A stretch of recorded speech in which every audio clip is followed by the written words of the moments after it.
Well then, perhaps I should request a lottery ticket. It seems as though my estimate on SCP-430-2's expiration was right on the dot. Not like I'd be able to do anything with the money if I won anyway, though. Perhaps I could use it to bribe one of the MTFs. Vanguard might be willing. He's allowed outside, after all, and... Anywho, back to the topic at hand. I'm sure that you are ever so happy to be seeing me again. Aren't you, dear? That lovely little standby phase that I had told you about before has finally come to an end, and now you are the latest occupant of SCP-430.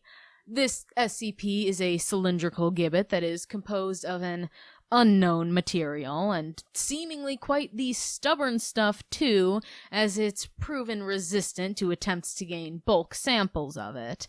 The samples of its corrosion, though, have been able to be obtained, and they reveal it to be composed of hydrated ferrous oxide. Now, in regards to your current situation, despite your tight living quarters, you are still able to interact with the world beyond your little hanging cell, except, of course, limited by being confined to it.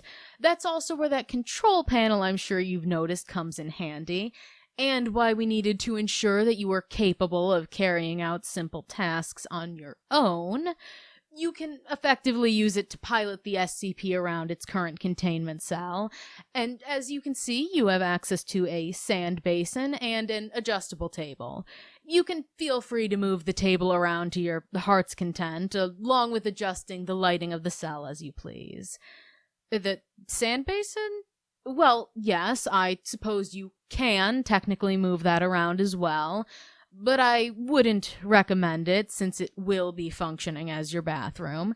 Wouldn't want to spill it and make a mess of the place, and before you go getting any ideas of getting back at me, I wouldn't be the one cleaning up your... That would be left to some unfortunate junior or D-class, and you don't want to be the jerk forcing one of your peers to scrub this cell of your excrement now, would you? While we're on the topic of things around you, though, I may as well give you a brief history of SCP-430 itself before getting back to how you will be tended to. It was originally located in Western Germany after a police raid on the compound owned by die Sonne von Magdalena, also known as the Sons of Magdalene.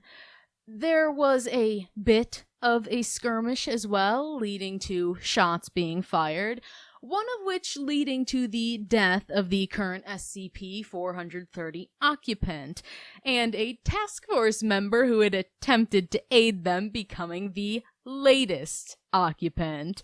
But what can you expect from this sort of job? Oh, don't look at me like that. I'm allowed to laugh if I please.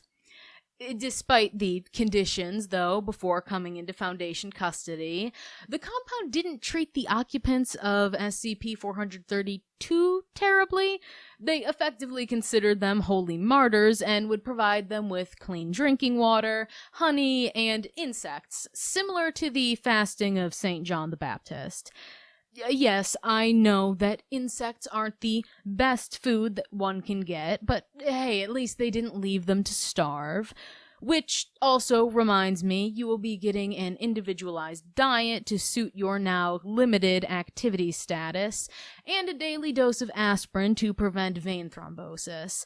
Along with this, your medical examinations will also be upped from once a month to once a week to ensure you are in good health.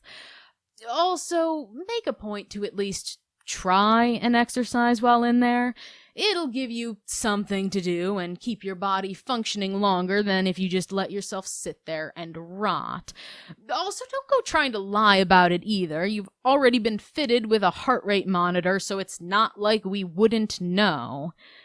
Effectively, though, this will be your life until the day you breathe your final breath.